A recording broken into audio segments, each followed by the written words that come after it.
नमः श्रीवर्धमानाय निर्धूतकलिलात्मने सालोकानां त्रिलोकानां यद्विद्यादर्पणायते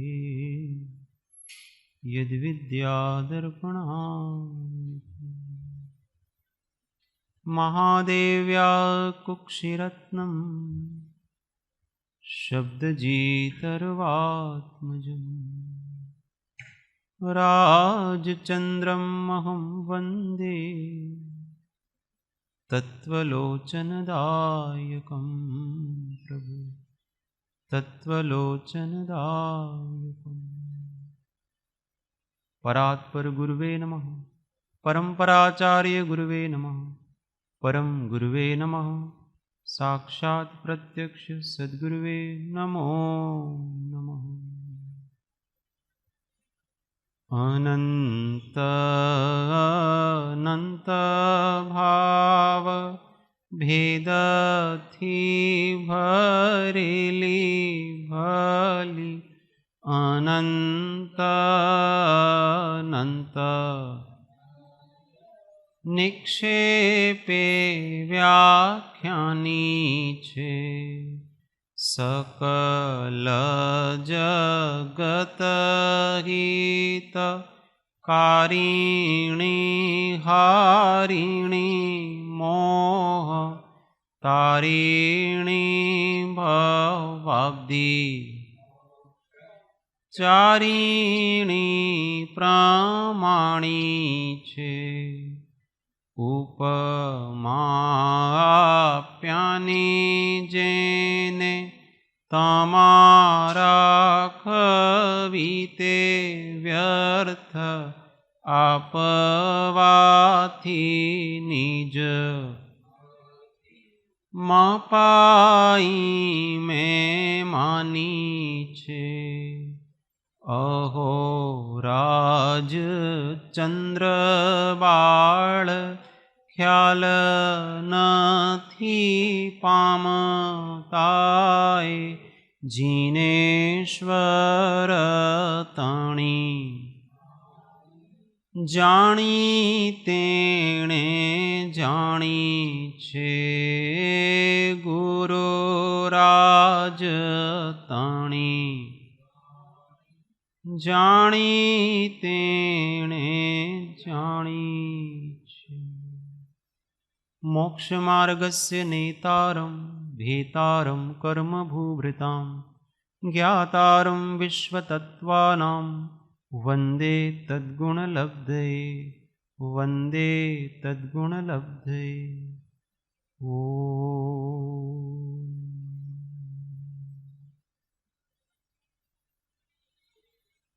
जय सद्गुरु।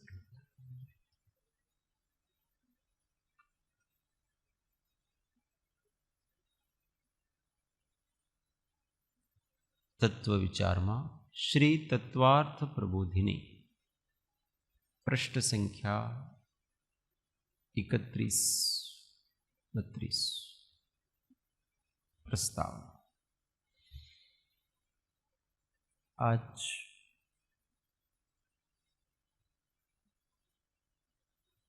हिंदू धर्म के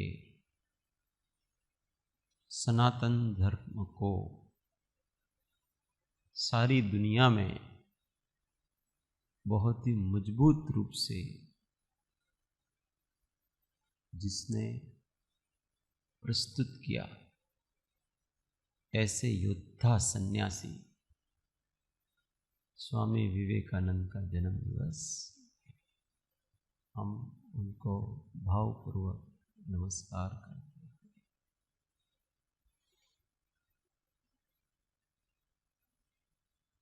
स्वामी विवेकानंद के पहले भारत और भारतीय दर्शन और भारत के दर्शन और भारत के धर्म को ये अंग्रेज लोग पाखंड मानते थे।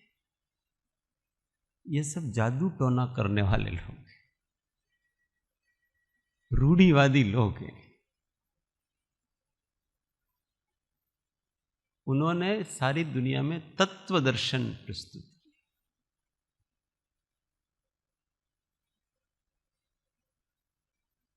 शिकागो की धर्म सभा में जाकर के सबसे लास्ट में उनका नंबर था। वैसे उनको क्या बोलने में भी थोड़ा हिचकिचाहट थी कि यार इन सबके सामने में क्या बोलूंगा। और सबसे लास्ट में तो इसलिए कि लोग धीमे धीमे कम हो जाएंगे और फिर उनको दे तो अच्छा है। एक खाना पूर्ति करनी होती है उनको भी कि सभी धर्मों के प्रतिनिधियों को टाइम तो देना ही पड़ेगा। अपने यहाँ किसी को स्वाध्याय करने के लिए अथवा कुछ बुलाया है अतिथि को, तो भाई 5 मिनट जरा तुम्हें प्रासंगिक आप, ऐसा तो कहना ही पड़ता है ना। ऐसा करने के लिए उनको माइक दिया। પણ એમનું પહેલું વાક્ય જ સાંભળીને બધાના હૃદય અત્યંત ભાવ વિભોર થઈ गए, क्योंकि उस प्रथम वाक्य में इतना प्रेम था, इतना अपनापन था।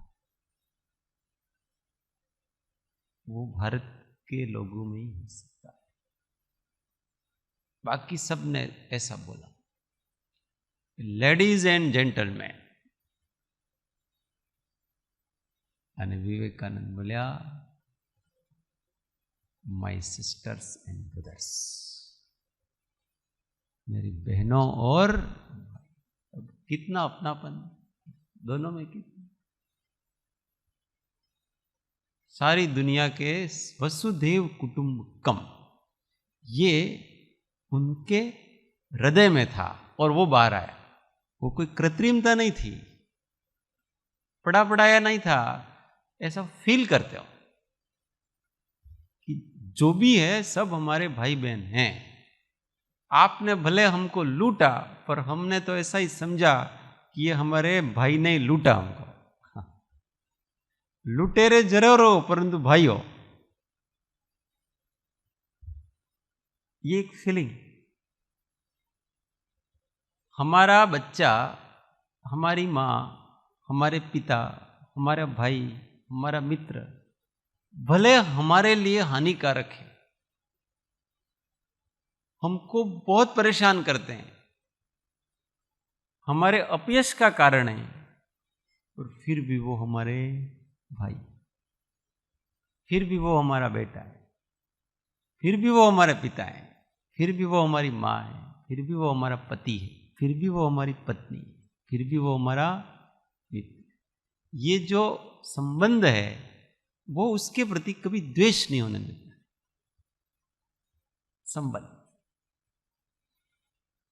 अपनेपन की भावना, और ये भावना जब विस्तार ले लेती है तो वितरागता में कन्वर्ट हो जाती है। इस भावना को आप विस्तार कर दो, सब अपने लगे। तो बोलो किसके प्रति राग होगा न किसके प्रति द्वेष होगा? राग तो उसका नाम है कि किसी की तरफ वृत्ति एक की तरफ झुकी हुई रहे और दूसरी की तरफ उपेक्षित रहे, इसको राग कहते हैं। क्योंकि राग के साथ द्वेष अविनाभावी है। आप एक तरफ झुकते हो तो दूसरी तरफ स्वाभाविक ही है।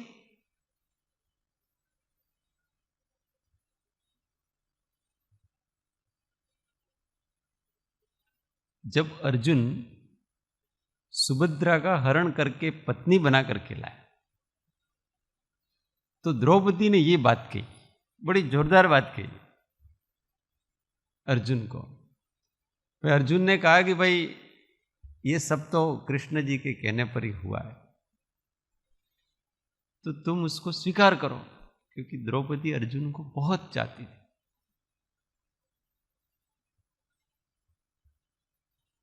यद्यपि 5 पांडव, ये तो केवल कथानक है, 5 पांडवों से कोई विवाह हुआ न ऐसा है भी नहीं, पर मान भी लो तो भी उसको प्रेम अर्जुन से ही था, क्योंकि उसने वर्ण अर्जुन को किया। और वो प्रतियोगिता अर्जुन ने जीती थी। तो फिर सुभद्रा को उसने स्वीकार तो कर लिया, पर उसने एक बात कही कि जब एक गांठ बंधती है तो पहले वाली गांठ ढीली पड़ जाती। जब एक गांठ बंधती है तो पहले वाली गांठ है वो ढीली पड़ जाती। हमारा किसी एक के प्रति राग होगा तो पहले जो दूसरे थे उनके प्रति सहज रूप से विराग होगा। जो भी है, विराग कहो, अरति कहो, जो कहना है उसको कहो, ये स्वभाव है। परंतु जब सबके प्रति हो तो वो द्वेष नहीं है,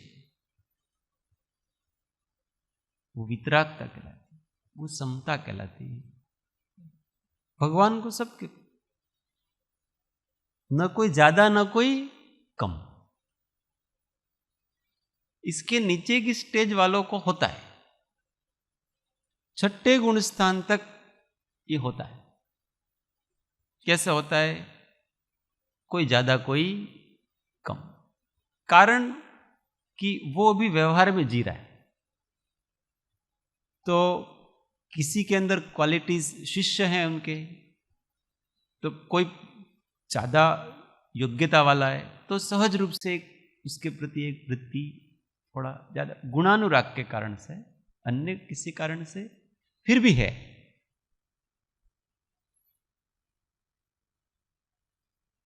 परंतु उसके आगे की स्टेज में तो ये क्या है? अपने राग का विस्तार। और वहां किसी के प्रति द्वेष नहीं किया है, वहां सबको स्थान दिया है। सबको स्थान देना ही वास्तव में समता है, और वो वितरागता से आती। वहां किसी के प्रति द्वेष नहीं। केवली भगवान को देखो, उनके ज्ञान में सबको स्थान है।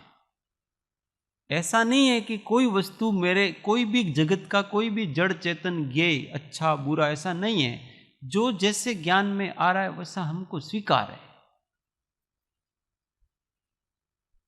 कोई किसी के ऊपर बहुत अधिक अत्याचार कर रहा है, वो भी उसके ज्ञान में आ रहा है कि नहीं? केवली भगवान के, पर वो उससे द्वेष नहीं कर रहे, वो भी उसको स्थान दे रहे।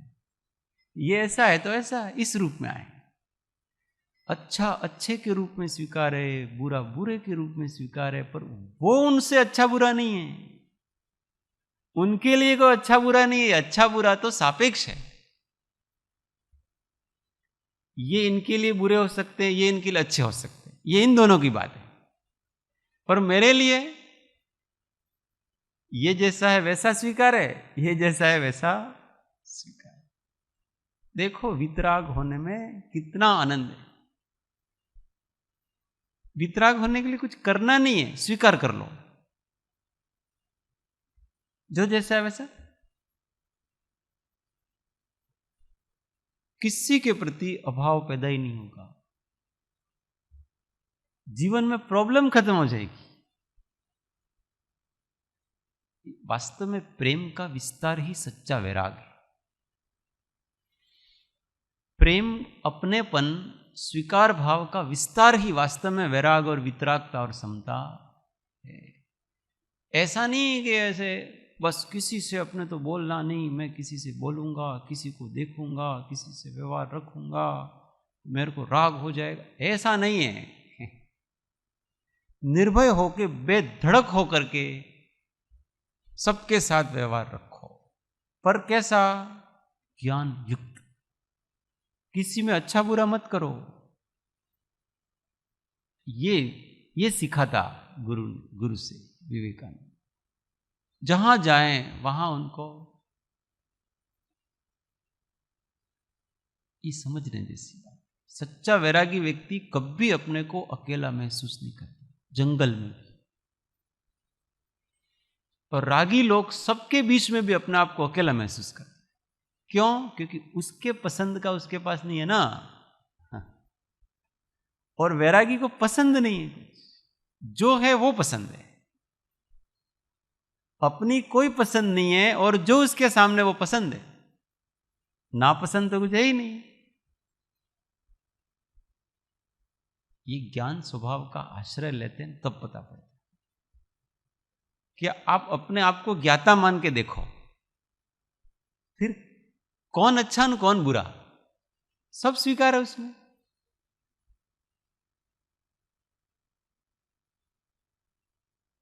दर्पण में अग्नि प्रतिबिंबित हो कि पानी प्रतिबिंबित हो, उस दर्पण को क्या, दर्पण को अग्नि से संताप नहीं है और पानी से भीगापन है, कुछ नहीं, जो जैसा है वैसा। राम तीर्थ इससे जा रहे थे जहां जो अमेरिका के, किसी ने, कोई अंग्रेज था, तो बातचीत हुई उनकी, आप कहाँ के हो, कैसे क्या है, तो कोई भारत का हूँ, अमेरिका रहता हूँ, आप, हाँ, मैं भी अमेरिका रहता हूँ, अमेरिका जा रहा हूँ, मैं भी अमेरिका रहता हूँ। अच्छा ये बताओ कि अमेरिका में आपका कौन रिश्तेदार है, कौन मित्र है? तो उन्होंने कहा आप, और उतनी आत्मीयता से कहा उन्होंने, आप, है ना, मैं, अपना परिचय तो अभी 2 मिनट पहले हुआ है, तो क्या हुआ, आप ही हमारे मित्र हैं, हमारा परिचय नहीं होता तो भी आप मेरे मित्र थे। ये भारत का विचार है, जो सामने नहीं है वो भी मित्र है, वो भी अपना है, और जो सामने है उसके लिए, उसके साथ तो केवल अपनेपन का एक व्यवहार है। व्यवहार कब होगा? जब सामने होगा, पर जब सामने नहीं इसका मतलब वो अपना नहीं है क्या? सब अपना। ये तो आप सामने आ गए इसलिए, आप वहां मिलते तो भी मेरे अपने ही होते, और अब तो मैं आपके घर ही रुकूंगा, और वो उनके ही घर गए उन्हीं के घर रुके, और वो उनका भक्त बन गया, और उन्होंने सारी व्यवस्थाएं कराई, सब जगह प्रवचनों की वगैरह, सबसे अच्छा शिष्य बना उनका। प्रेम, निश्चल प्रेम, स्वार्थ कुछ, कोई सोच के नहीं गए थे कि वहां हमारा वेलकम कर रहे होंगे, नहीं, जो लोग होंगे अपने होंगे, और अपनों के बीच में जाकर के हमको परमार्थ की बात करनी है, कल्याण की बात करनी है, बस ये हमारा लक्ष्य है। दूसरा कोई लक्ष्य हमको न पैसे इकट्ठे करने, न कुछ नहीं करना हमको, बस हमारे तत्व है, अध्यात्म तत्व, उसको ये दुनिया जाने, अपना कल्याण करे, ये भावना विवेकानंद की, इसलिए अपना। और विवेकानंद ने वो पहला दिन का भाषण दिया, इसके बाद से तो लोग उनके पीछे पड़ने लगे, और वो हॉल से जब निकलते उसके बाद सैकड़ों की संख्या में लोग उनके पीछे पड़े थे, और वो जहां जाए, जहां बैठे, किसी उद्यान में जाके बैठ जाते, वहां लोग बैठ जाते, आप कुछ बोलो बस। पूरे देश में, सारे पत्र पत्रिकाओं में, सब जगह केवल एक ही व्यक्ति छाया था, उस पूरी धर्म सभा में एक ही व्यक्ति छाया था, और वो भारत का विवेकानंद। तो ये सब भीतर की हृदय से, रटे रटाए चीजों से नहीं होते। हमने कोई एक विषय तैयार कर दिया, रटा रटाया, और जाकर के प्रस्तुत कर दिया, इससे कुछ होता है। उदात्त भावना है उनकी, उनका हृदय बहुत विशाल था। तो आज भी युवाओं में स्फूर्ति पैदा करता है कोई व्यक्ति, तो विवेकानंद का नाम है। आज भारत में जितने युवा हैं, उन सब युवाओं को किसी धार्मिक नेता के बारे में पूछो कि आपको कौन सबसे अच्छा लगता है, वो इन्हीं का नाम बताएंगे, सबसे अधिक प्रसिद्ध है युवाओं के सम्राट, युवक हृदय सम्राट कहते हैं।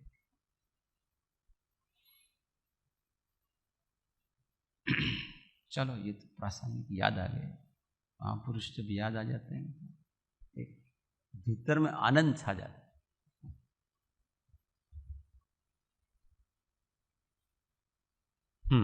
काम चल रहा था अपने स्वाध्याय में। सम्यक्त्व। हाँ, तो अपन पढ़ तो लिया था। अब सम्यक्त्व के आधार से अपने को, अपन जीव के स्वरूप को समझ रहे हैं।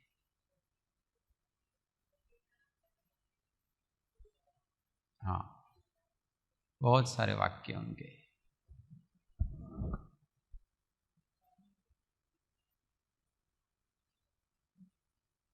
हाँ, मतलब उपनिषदों का वाक्य को उन्होंने उनसे फेमस हुआ। उत्तिष्ठ जागृत प्राप्य वरान निबोधत, ऐसा ये उपनिषदों का वाक्य वो बार बार बोला करते थे। वैष्णव जन तो तेने कहिए, ये किसका भजन है? और सारी दुनिया जानती है गांधी जी का भजन। क्यों? क्योंकि गांधी जी गाया करते थे, फेमस किया तो उन्होंने इस वाक्य को प्रसिद्ध किया। अपने को सम्यक्त्व की बात करनी है, तो सम्यक दर्शन है वो श्रद्धा गुण की निर्मल पर्याय का नाम सम्यक दर्शन है। तो श्रद्धा गुण के 6 भेद हैं। पहला भेद है कि श्रद्धा गुण की बिल्कुल विपरीत परिणमन, वो मिथ्यात्व है। फिर उससे थोड़ा आगे साधन है, फिर उससे थोड़ा विशुद्ध परिणति मिश्र है, फिर उससे थोड़ी विशुद्ध परिणति है वो क्षोभक्षम सम्यक्त्व है, फिर उससे अधिक औपशमिक सम्यक्त्व, और फिर उससे अधिक सायुपशमिक सम्यक्त्व। ये सब उत्तरोत्तर बढ़ती हुई श्रद्धा गुण की परिणतियां हैं। तो मिथ्यात्व में तो क्या होता है?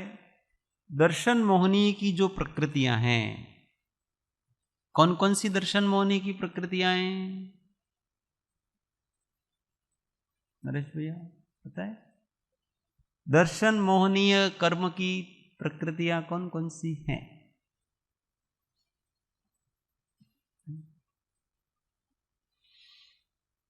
वीणाबेन बताओ। मिथ्यात्व मोहनीय, सम्यक्त्व मोहनीय और मिश्र मोहनीय। यस, 3 प्रकृतियां हैं, मिथ्यात्व मोहनीय, मिश्र मोहनीय और सम्यक्त्व। क्रम ऐसा रखना हमेशा। मिथ्यात्व मोहनीय मतलब पूरी तरह से श्रद्धा को आवृत विपरीत करना। मिश्र मोहनीय में थोड़ी आंशिक श्रद्धा रहती है, और सम्यक्त्व मोहनीय में तो पूरी श्रद्धा रहती है, थोड़ा सा दाग लगता है। तो क्रम से ये विशुद्धि की ओर बढ़ती हुई प्रकृति। तो सम्यक्त्व ये जितनी दर्शन मोहनी की प्रकृतियां हैं, उन सब का जब उदय होता है, मुख्य रूप से मिथ्यात्व मोहनी का जब उदय होता है, तो उस उदय की अवस्था का नाम है मिथ्यात्वी। ये मिथ्यात्वी जीव है। मिथ्यात्व मोहनी का जिसके उदय है वो मिथ्यात्वी जीव। साधन सम्यक दृष्टि के किन किन प्रकृतियों का उदय है? अभी इन सम्यक्त्व दर्शन मोहनी के साथ अनंतानुबंधी ले लेना, वो चारित्र मोहनी। तो सासादन जो सम्यक दृष्टि कहलाता है, उसके किन किन प्रकृतियों का उदय है और किन का नहीं है? इन 7 में से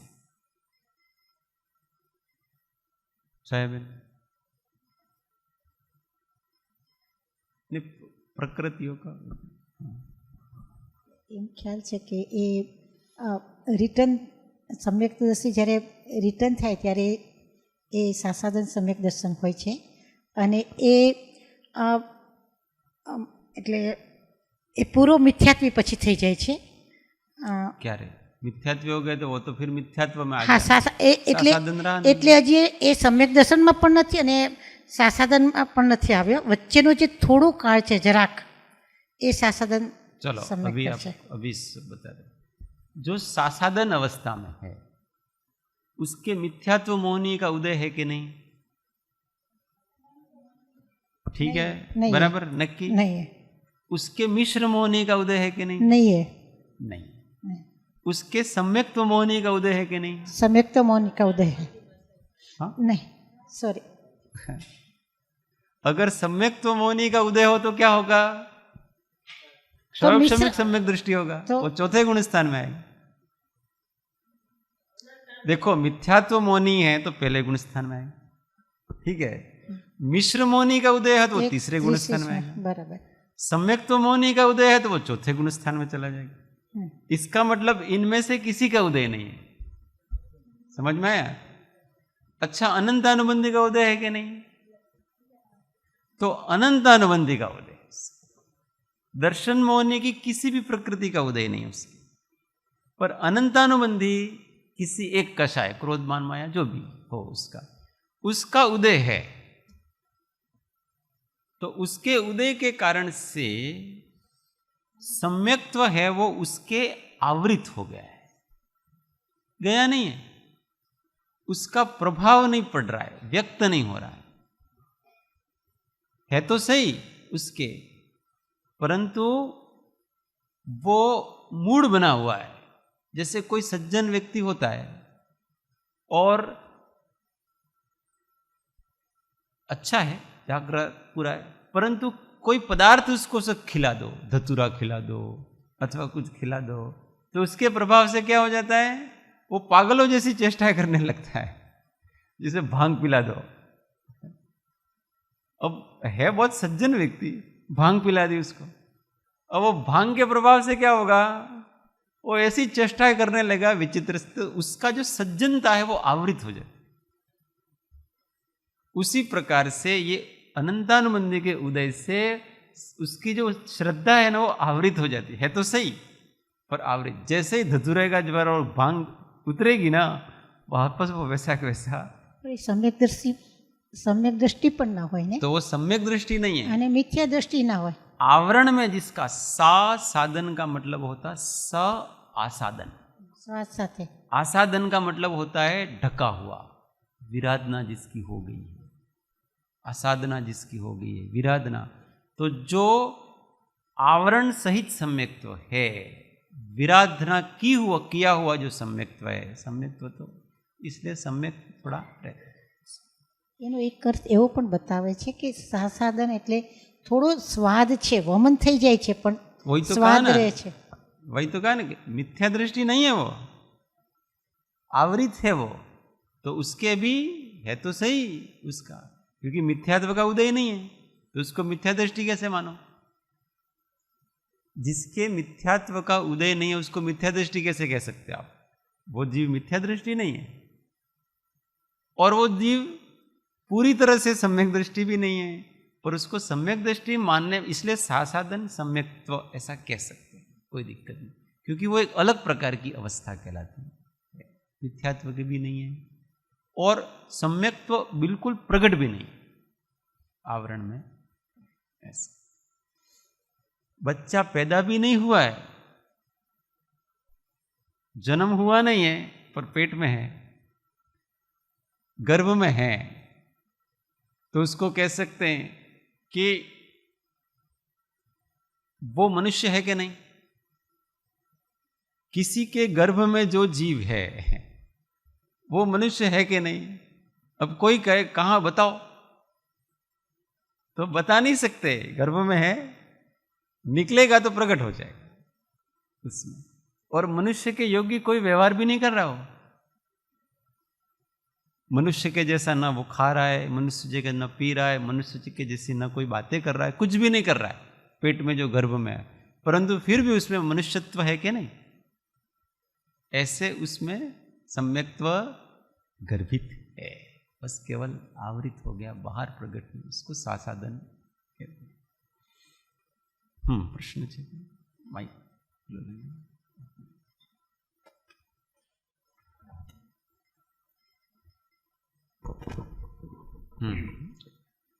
સાસાદન ગુણસ્થાનનો ઉત્કૃષ્ટ સમય કેટલો હોય છે?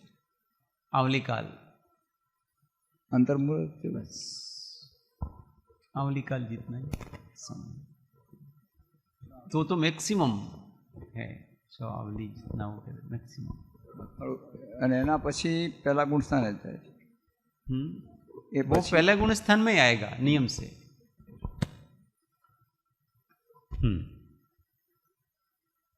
मिश्र मोहनी, हाँ, अब सम्यक मिथ्यात्व, उसमें कौन कौन सी प्रकृतियों का उदय है और नहीं है, 7 में से समझना। मिश्र जो अवस्था है उसकी, उसमें मिथ्यात्व का उदय है कि नहीं, मिथ्यात्व मौनी का, मिथ्यात्व मौनी का उदय हो तो उसको मिश्र नहीं कहेंगे। हाँ, अच्छा, उसमें सम्यक्त्व मौनी का उदय है कि नहीं, वो भी वो हो तो फिर सम्यक्त्व हो। समझ में आ रही ना बात। मिथ्यात्व मौनी हो तो वो मिथ्या दृष्टि हो। मिश्र मौनी का उदय है उनको। हाँ, तो वही तो कह रहे हैं, इसलिए मिश्र मौनी की, मिश्र मौनी एक अलग प्रकृति है, वो न सम्यक्त्व है न मिथ्यात्व है, दोनों के बीच की अवस्था है। अच्छा, अपनों ने शक्कर, नींबू, पानी ये मिला करके हमने क्या बनाया, शिकंजी। अच्छा, वो नींबू है कि शक्कर है कि पानी है?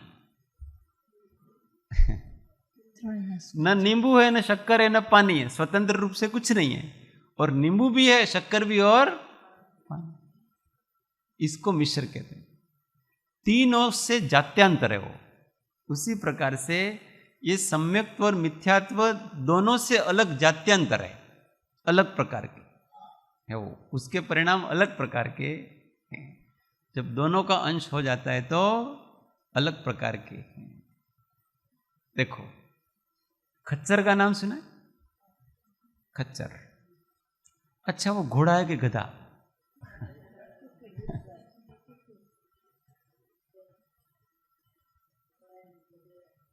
वो घोड़ा भी नहीं और गधा भी नहीं है, पर उसमें घोड़े के भी गुण हैं और गधे के भी।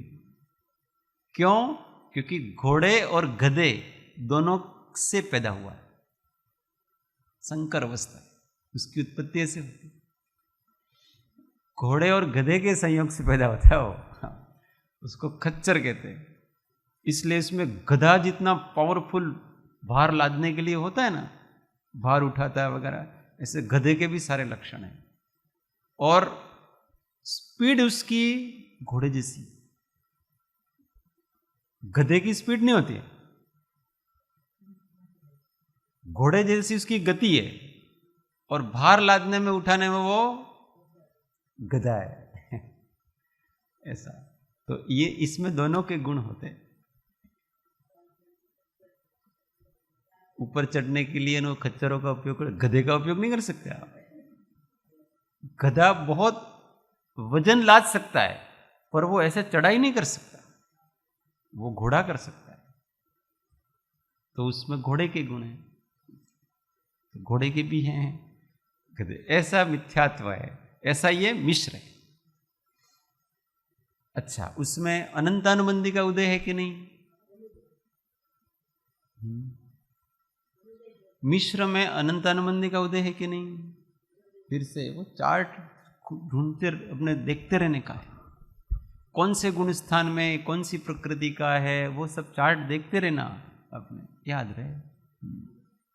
तो अनंतानुबंधी का अनुदय है, अर्थात उदय।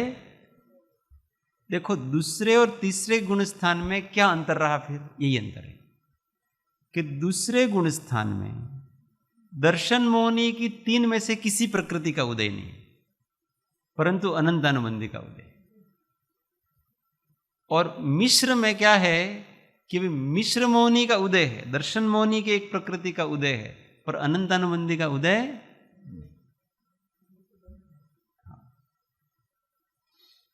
इस प्रकार से इसको समझ। तो ये कौन सा हो गया? अब क्षयोपशम सम्यक। क्षयोपशम सम्यक्त्व में इन 7 में से किन किन का उदय है और किन किन का अनुदय है? સર્વઘાતી પ્રકૃતિ છે, જે 6 પ્રકૃતિ સમ્યક પ્રકૃતિ સિવાયનો એનો ઉદયાભાવી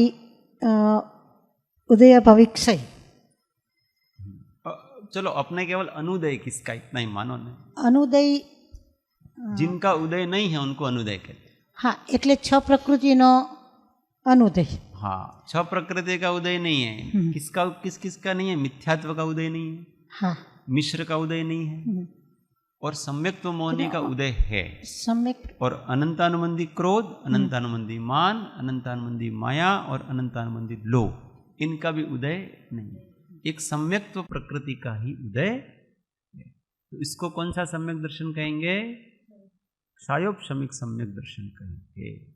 इसमें थोड़ी सी मलिनता को लिए हुए होता है, पर श्रद्धा तो जैसी है वैसी रहती। अच्छा, औपशमिक सम्यक दर्शन, उसमें इन सात में से किन का उदय है, किन का अनुदय है, आपको पता है अरविंद भाई? औपशमिक सम्यक दर्शन सीधा सरल। प्रफुल्ल दादा,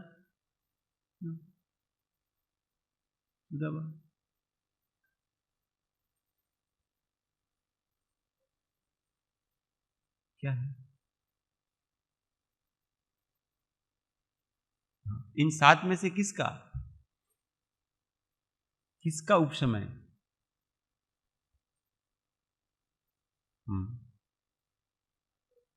हाँ, सीधी सी बात है ना, कॉन्फिडेंस नहीं है हमको अपने वक्तव्य पर, अब है तो सही।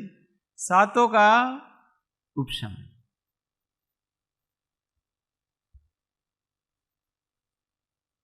उपशम किसको कहते हैं? अच्छा, सत्ता में रहना और उपशम, सत्ता अवस्था, उपशम अवस्था, अनुदय अवस्था, इनमें से कुछ अंतर दिखता है?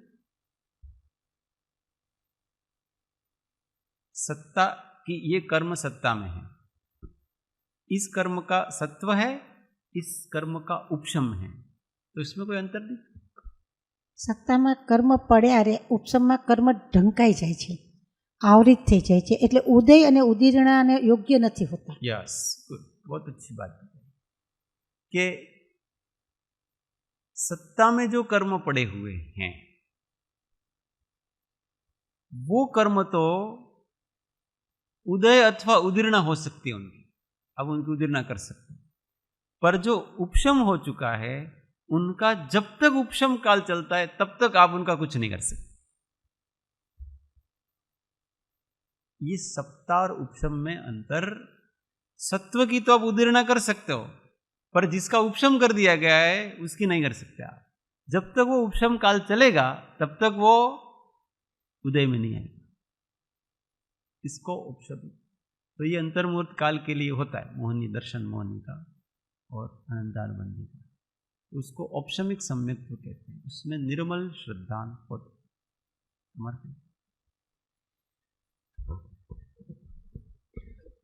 તમે હમણાં સિક્વન્સ આપી સાથે છ શનિ, એમાં પહેલાં ક્ષયોપશામિક સમ્યક્ત્વ કીધું ને પછી ઔપશમિક સમ્યક્ત્વ કીધું.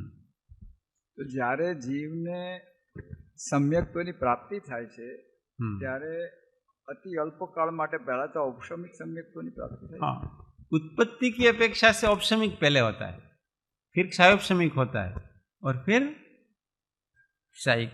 शुद्धि की अपेक्षा से क्षयोपशम कम, सबसे कम शुद्ध है, फिर औपशमिक उससे अधिक विशुद्ध है और क्षयिक सबसे विशुद्धि। हाँ, औपशमिक में समय कम होता इस अपेक्षा से, और क्षयिक सम्यक्त्व में इन सात प्रकृतियों में से किस किस का उदय है, किसका क्षय है, चलो गुप्ता जी बताएंगे।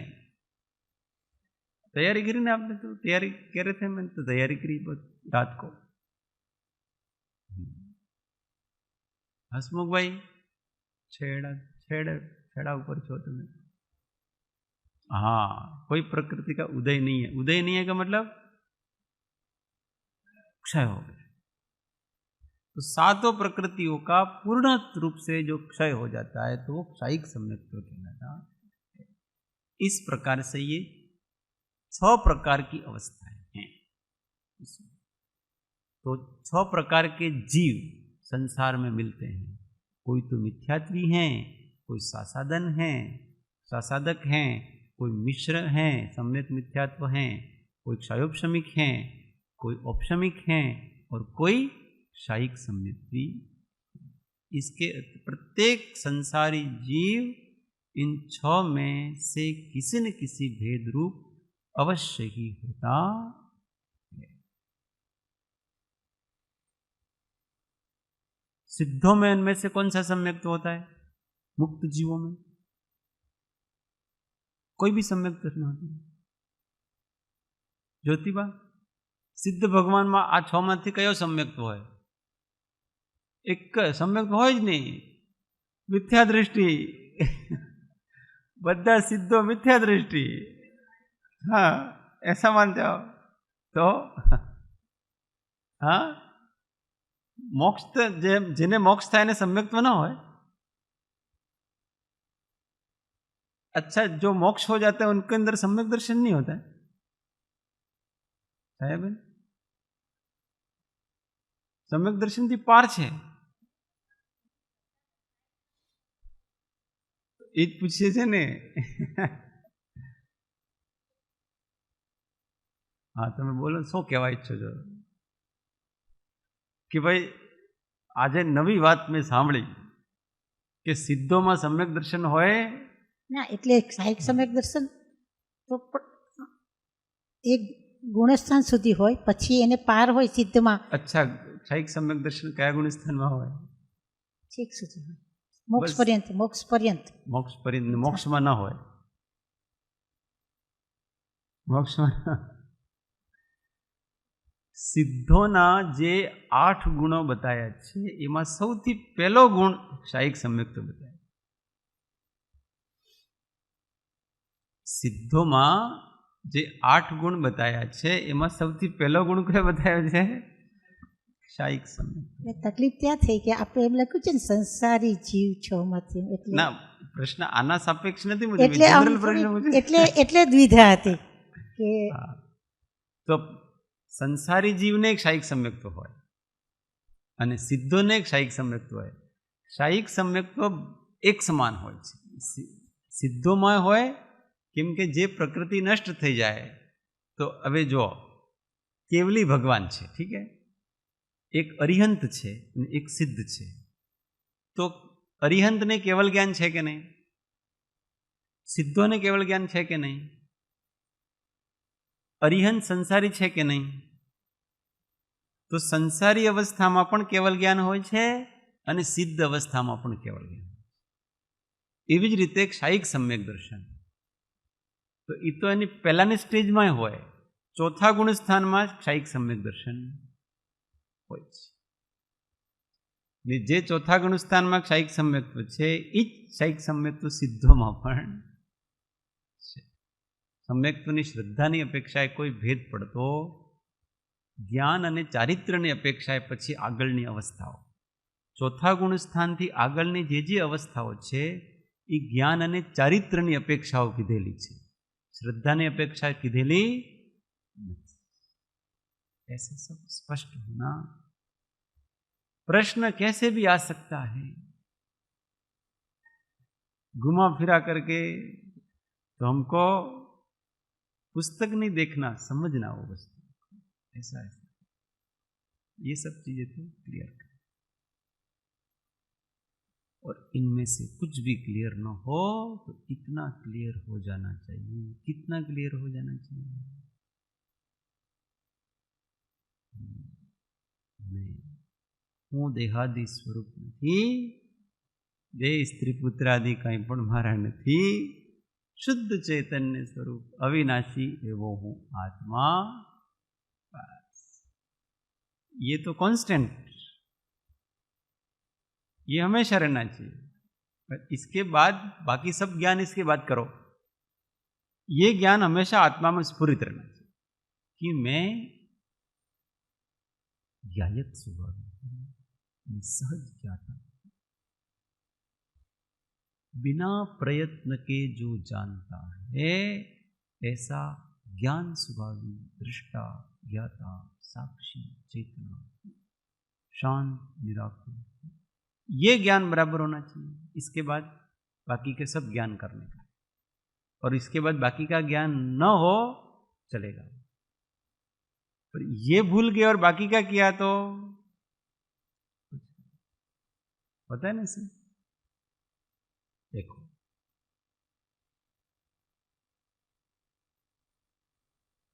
जो ज्ञान हो गया उसके अनुसार फिर वर्तन तो बहुत प्रकार का होता है। ज्ञान एक प्रकार का,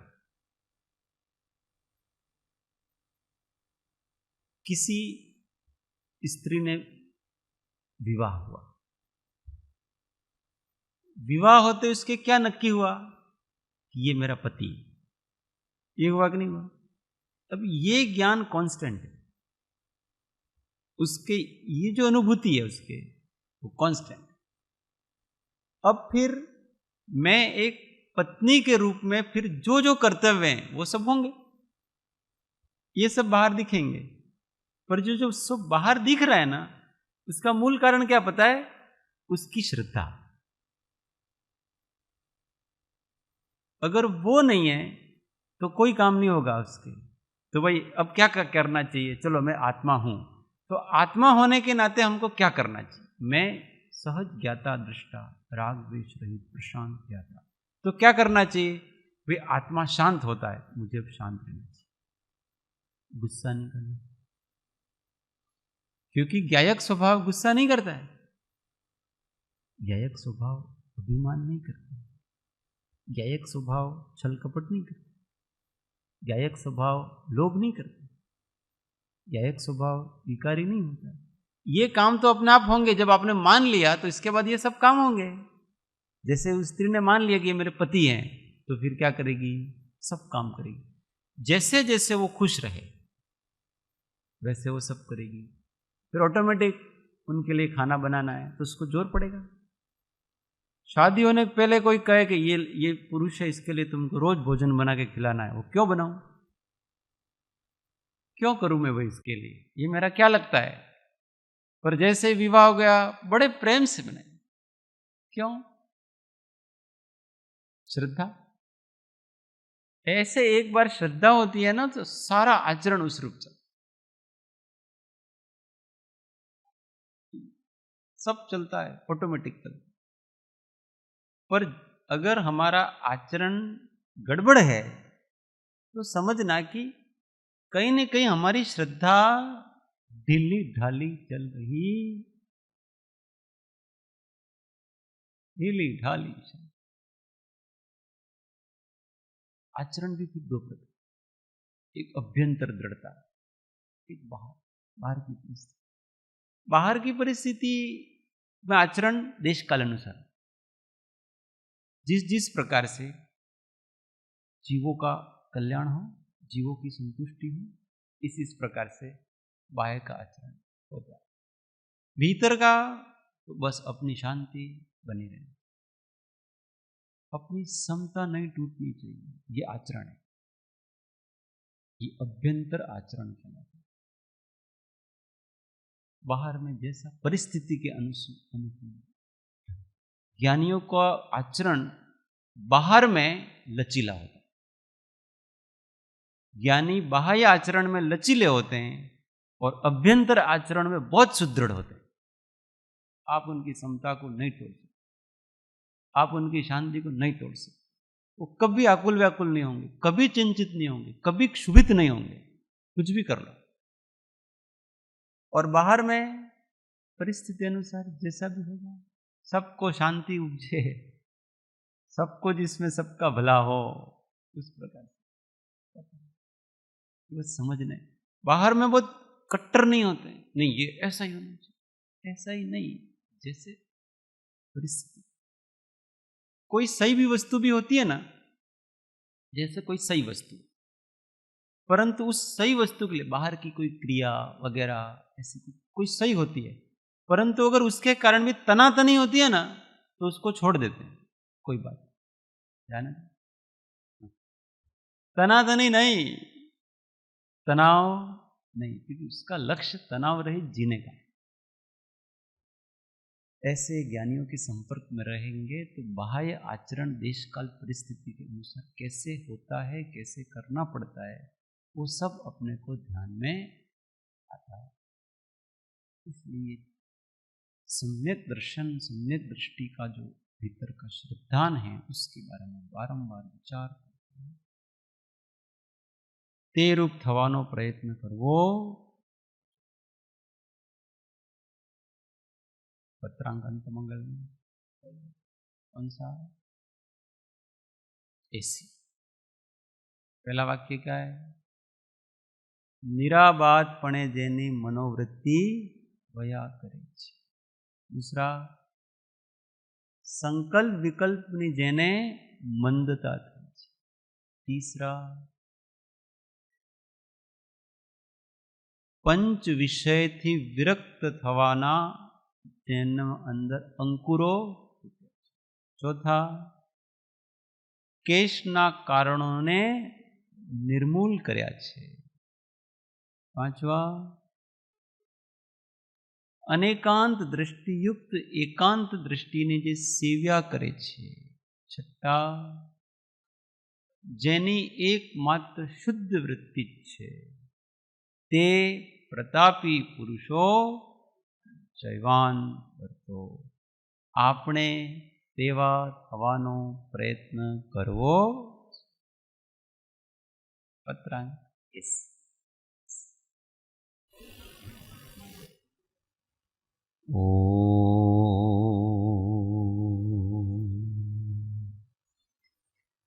जावाणी के ज्ञान से सुजेलो कालो, सोवाणी मस्तक नमो सदा दे धूंधो।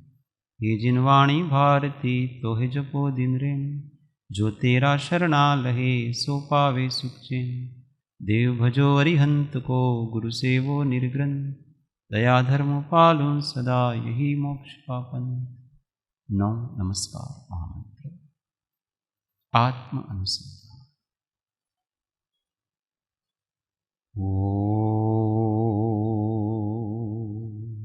शांति शांति शांति।